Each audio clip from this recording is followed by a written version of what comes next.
తెలంగాణలో free bus పెట్టినాక మా అక్కచెల్లెళ్లకు ఒక్కటి కాదు రెండు కాదు 10,000 కోట్లు ఆదాయనయట.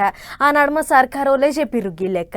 పథకం చాలైనప్పటి సంధి 290 కోట్ల సార్లు మహిళలు ఫ్రీ బస్సులు ఎక్కి దిగిర్రట. మస్తు లాభమైంది, మస్తు మిగిలిచ్చుకుర్రు పైసలు అన్నట్టు చెప్తుంటారు షే పార్టీ లీడర్లు. అయితే సార్లకు మళ్ళీ ఏమనిపించిందో ఏమో గానీ ఇగో ఇంకో శుభవార్త చెప్పిర్రు.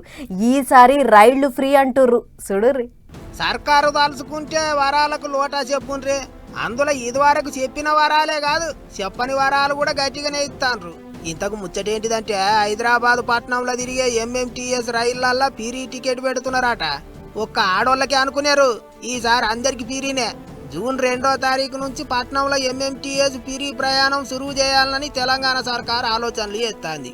ఇప్పటికే సీఎం రేవంత్ సార్ కూడా ఆకుపచ్చ సిగ్నల్ ఇచ్చిండట. అయితే రైళ్ల శాఖ నడిచేది సెంట్రల్ సర్కారు వాళ్ళ చేతి కింద కాబట్టి వాళ్ళకు సుతా ఇప్పటికే ఓ కాగితం పంపించిండ్రట.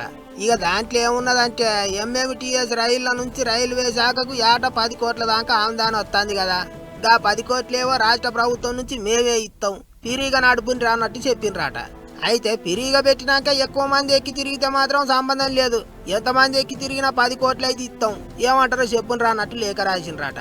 దానికి వాళ్ళు కూడా సరే అన్నట్టుగానే ఉన్నారట. గాని సందు రైల్వే శాఖకు సర్కారు వాళ్ళు ఇవ్వాల్సిన బకాయిలు కట్టమని అడిగినరాట.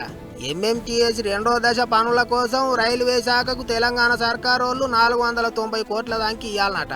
వాటిని ఇప్పుడు విడుదల చేయండి అడిగినరాట.